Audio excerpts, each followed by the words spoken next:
नमस्कार. सर्वात अगोदर आपण इयत्ता 8वीच्या इंग्रजीच्या पुस्तकातील पेज नंबर 1 वर दिलेल्या इंट्रोडक्टरी ऍक्टिव्हिटीज बघू. इंट्रोडक्टरी ऍक्टिव्हिटीज मध्ये आपल्याला क्रियापदाचे फुल फॉर्म आणि कॉन्ट्रॅक्टेड फॉर्म म्हणजे शॉर्ट फॉर्म किंवा शॉर्टन्ड फॉर्म म्हणतो आपण त्याला, त्याबद्दल माहिती दिलेली आहे. या पहिल्या कॉलम मध्ये पूर्ण वाक्य जी आहेत त्या वाक्यांमध्ये क्रियापदाचे फुल फॉर्म्स वापरलेले आहेत आणि हा जो दुसरा कॉलम आहे या ठिकाणी क्रियापदाचे कॉन्ट्रॅक्टेड फॉर्म्स वापरलेले आहे. बघा, फुल फॉर्म मधलं जे पहिलं वाक्य आहे आय एम बिझी, या ठिकाणी आय एम याला आपण शॉर्टन्ड फॉर्म मध्ये कन्व्हर्ट केलं तर याप्रमाणे आय एम बिझी असं झालं. त्यानंतर दे आर टायर्ड, या ठिकाणी आर चा शॉर्ट फॉर्म बघा दे आर टायर्ड असं केलेलं आहे.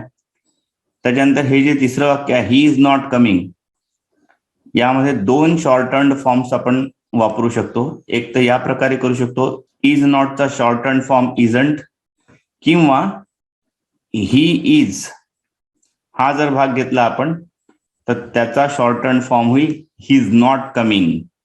ही इज न म्हणता ही इज नॉट कमिंग असं आपण म्हणतो त्यावेळेस. त्यानंतर बघा you will like it, you will ला कॉन्ट्रॅक्ट केलाय यू विल लाईक इट, ठीक आहे.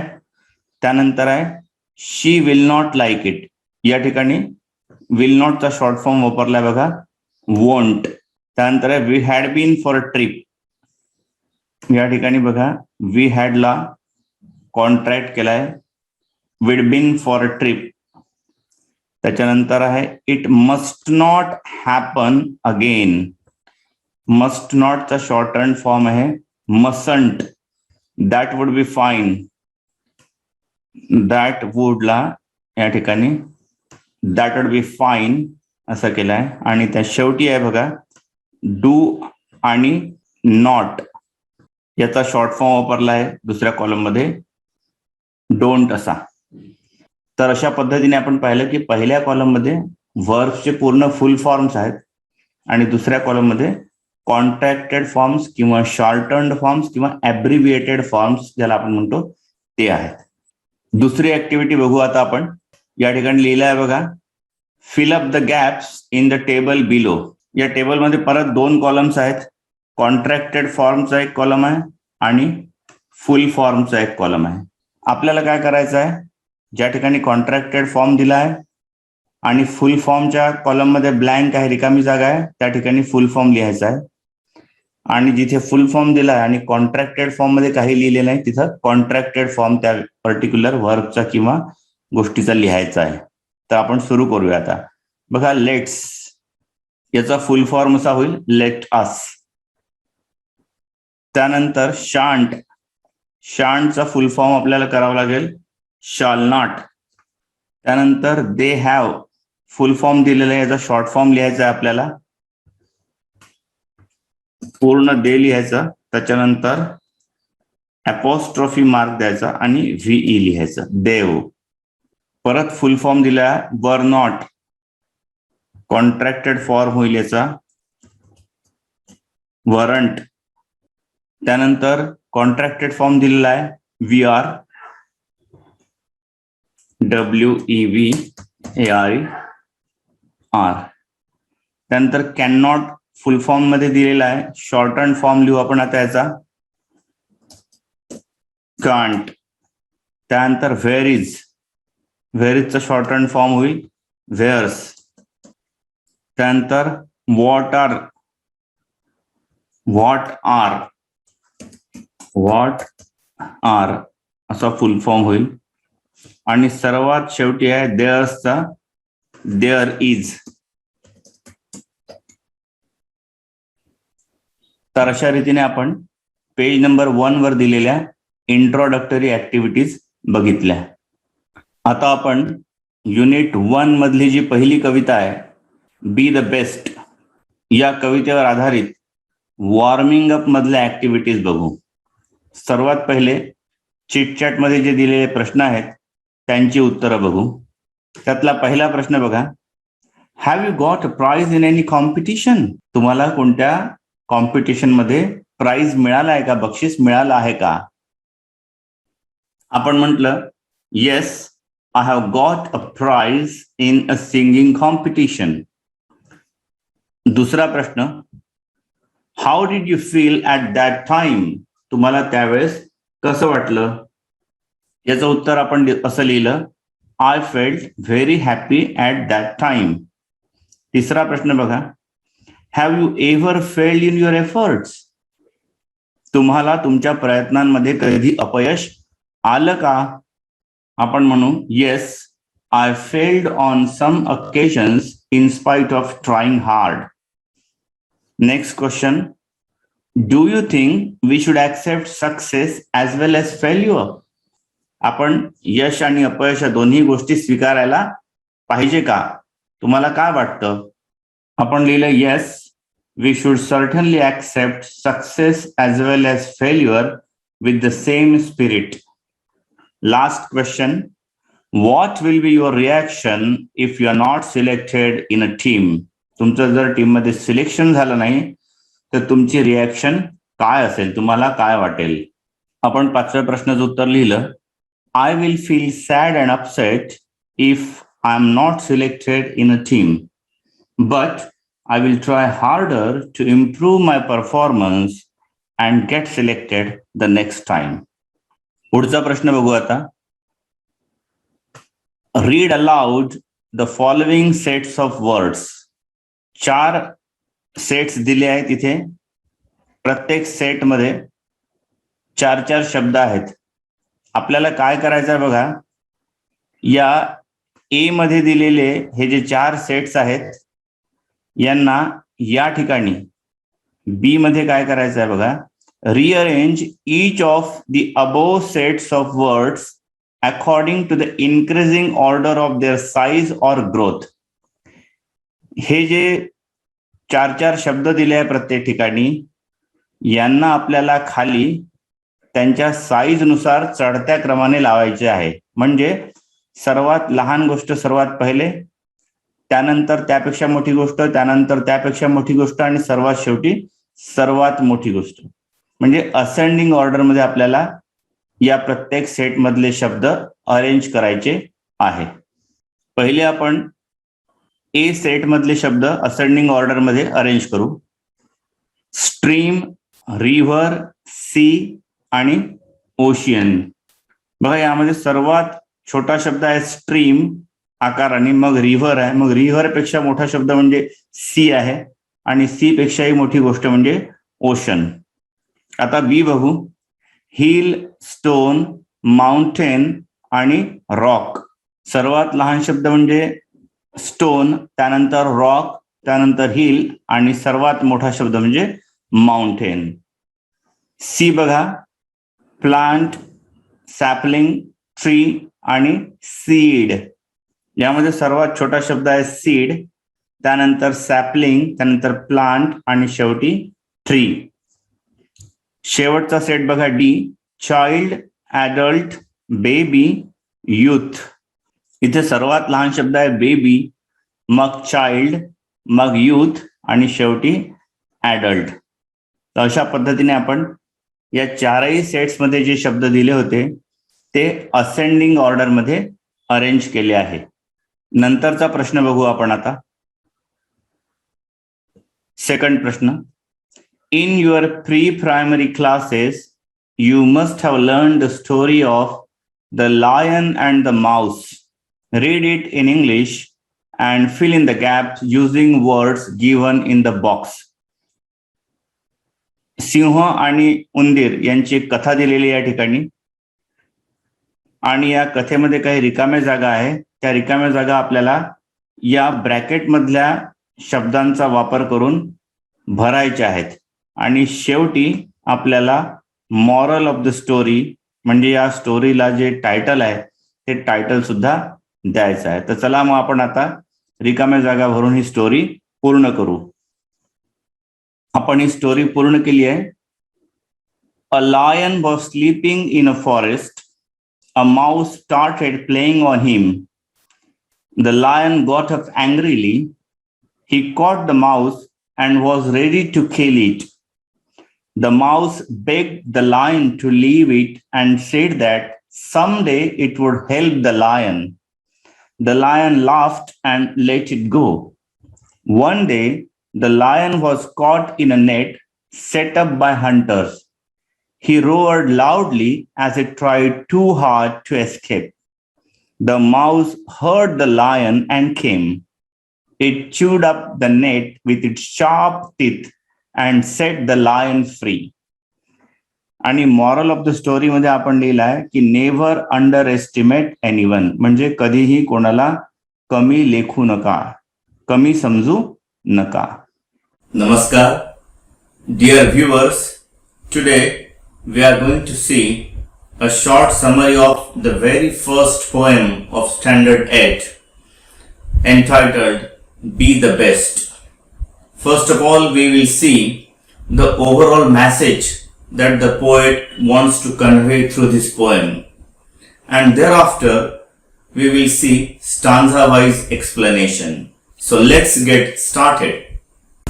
Be the Best is an inspirational poem composed by the famous American poet and short story writer Douglas Malloch. The title of the poem itself reveals what this poem is all about. In this poem, the poet wants us to know that whatever we do, we should do that to the best of our ability. He has used various examples from the nature to convey his message. The theme of the poem is related to our everyday life, and the poem is rich in imagery.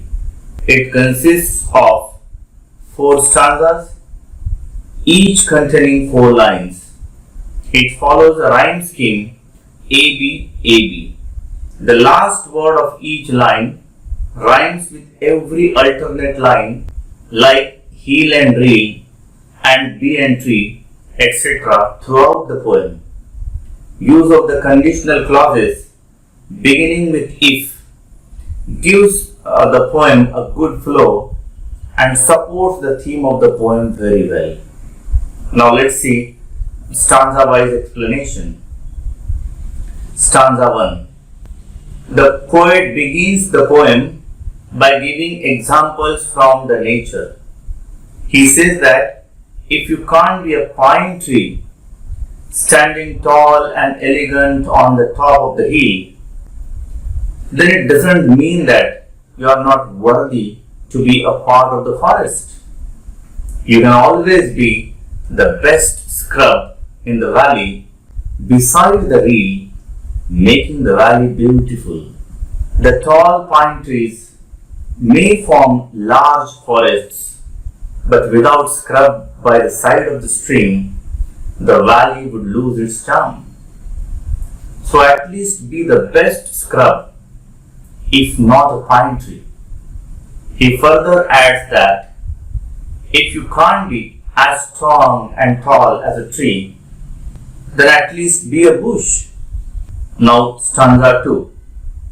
In the second stanza, he again says that if you can't be a bush, then be a bit of grass, because a bit of grass along the highway can also make it prettier and happier. He then moves to another aspect of nature to prove his point. He says that if you can't be a muskie, a relatively uncommon and rare freshwater fish, be a bass, an edible fish. But make sure that you are the liveliest bass in the lake. Stanza 3. The poet Douglas Malloch wants us to be happy and optimistic. He says that if we can't be the captain of the ship, then we can be the crew. A captain alone can't sail through the seas. He wants us to know that there is always something for us and we should be proud of whatever we are and whatever we do. He explains that further by saying that in this society, every work has its own importance and no work is to be ashamed of. So he asserts that we should do the task which is at hand rather than running towards bigger tasks. Now, the last stanza, stanza number 4. In the last stanza, he says that if you can't be a highway, then be a trail, a narrow pathway. Some of the most beautiful parts of the nature are led by trails and not by highways. He further adds that if you can't be the gigantic sun, then just be a twinkling star. He says that size doesn't matter when it comes to winning or failing. Your success will depend only on how well you play your role. The poet concludes the poem by reiterating that ultimately what matters is whether you are the best in your field. आता आपण English workshop मधली पहिली activity सोडवू. Read the words names given below. Put the big sized or bigger ones in the big circle and the smaller ones in the small circle. आपल्याला या ठिकाणी काही शब्द दिले आहे कंसामध्ये. काही शब्दांचा आकार मोठा आहे तर त्याच्याशी करस्पॉन्डिंग काही शब्द आहे की ज्यांचा आकार लहान आहे. आपल्याला काय करायचं आहे, लहान आकार असलेले शब्द लहान सर्कल मध्ये लिहायचे आहे या ठिकाणी आणि मोठ्या आकाराचे जे शब्द आहे ते या मोठ्या सर्कल मध्ये लिहायचे आहेत. तर चला मग आता आपण लिहूया. आपण लिहिले शब्द scrub pine, rill lake, bush tree, bass musky, star sun आणि ट्रेल हायवे. दुसरा प्रश्न आहे form groups of 4. Read each stanza in the poem turn by turn. आपल्याला या ठिकाणी कविता वाचायला सांगत आहे. Next question find and write the pairs of rhyming words from the poem. Rhyming वर्ड्सच्या पेअर्स आपल्याला या ठिकाणी लिहायच्या आहे. आपल्याला ABCD अशा 4 पेअर्स लिहायच्या होत्या पण आपण 8ही पेअर्स ज्या आहेत कवितेतल्या त्या लिहिल्या आहे. पहिली पेअर आहे hill reel, second bee tree, third grass bass, fourth make lake, fifth crew do, 6 here near, 7 trail fail आणि 8 स्टार आर. नेक्स्ट क्वेश्चन बघा, प्रश्न क्रमांक 4. Complete the following with appropriate words oblique phrases from the poem. आपल्याला कवितेतले शब्द किंवा phrases वापरून खाली दिलेले वाक्य पूर्ण करायचे आहे. एक आपल्याला करून दिलेलं आहे. First one is done for you. हे जे पहिलं वाक्य आहे आपल्याला करून दिलेलं आहे. If you can't be a pine be a scrub. आपल्याला बाकीचे आता पूर्ण करायचे आहे. आपण हे वाक्य कंप्लीट केले आहे बघा. Second, if you can't be a tree be a bush. तिसरं वाक्य बघा खूप महत्वाचं आहे. If you can't be a musky be a bass. Actually तुमच्या पुस्तकामध्ये इथं थोडी प्रिंटिंग मिस्टेक आहे. तिथे लिहिलंय if you are a musky be a bass, पण ते चुकीचं आहे. आपण या ठिकाणी जसं लिहिलं तसं पाहिजे आहे. If you can't be a musky be a bass. Fourth one बघा, if you can't be a captain you can be a crew. Fifth, if you can't be a highway be a trail. आणि सर्वात शेवटी 6वं वाक्य, if you can't be the sun be a star. Next प्रश्न बघा आता 5th. Write whether the following are true or false. 6 वाक्य दिलेले आहेत आपल्याला. हे प्रत्येक वाक्य बरोबर आहे की चूक आहे हे आपल्याला या ठिकाणी लिहायचं आहे. पहिलं वाक्य बघा, all must be the captains of the teams. सर्व कॅप्टन्स असू शकतात का टीम मध्ये? नाही, false. Next, a bit of grass can make the highway happier. True. We win or fail depending upon the size or position. False. A scrub is found at the top of the hill. False. If your work is not important, don't do it. False. Whatever job you have, do your best. हे वाक्य बरोबर आहे, true आहे. Question number 6. Write an appreciation of the poem with the help of the points given below. आपल्याला या कवितेचं appreciation लिहायचं आहे. Points आपल्याला ऍक्च्युअली दिलेले आहेत. एक एक दोन दोन शब्द ऍड करायचे आहेत फक्त. The title of the poem is be the best. The poem is written by Douglas Malloch. The poem has blank stanzas. Each stanza has blank lines. The poem has 4 stanzas. Each stanza has 4 lines. Next, the lines that rhyme in each stanza are first and third, second and fourth. The poet compares big things with small things. Blank is a repeated expression in the poem. If you can't be. If you can't be is a repeated expression in the poem. The line I shall always remember is be the best of whatever you are. या ठिकाणी तुम्ही तुमच्या आवडीची आणखी कोणतीही ओळ सुद्धा लिहू शकता, पण मोर अप्रोप्रिएट काय राहील या ठिकाणी? जी लाईन आपण लिहिली आहे ती लाईन, कारण कवितेचं टायटल जे आहे ते टायटल या लाईनला सूट करते आणि क्रक्स जो आहे थीम मधला तो या लाईन मध्ये आपल्याला रिफ्लेक्ट होताना दिसतो. इंग्लिश वर्कशॉप मधला हा शेवटचा प्रश्न आहे. Read the given extract from the poem little drops of water by Julia Fletcher Carney. Learn it up, set it to a tune and enjoy singing it. You may ask your teacher to help you. एक कविता दिलेली आहे आपल्याला, little drops of water. या कवितेतला हा काही भाग आहे, आपल्याला थोडंसं गाण्याच्या रूपात त्याला म्हणून बघायचं आहे. आपण प्रयत्न करू. Little drops of water, little grains of sand, make the mighty ocean and the pleasant land. Little deeds of kindness, little words of love, help to make earth happy like the heaven above.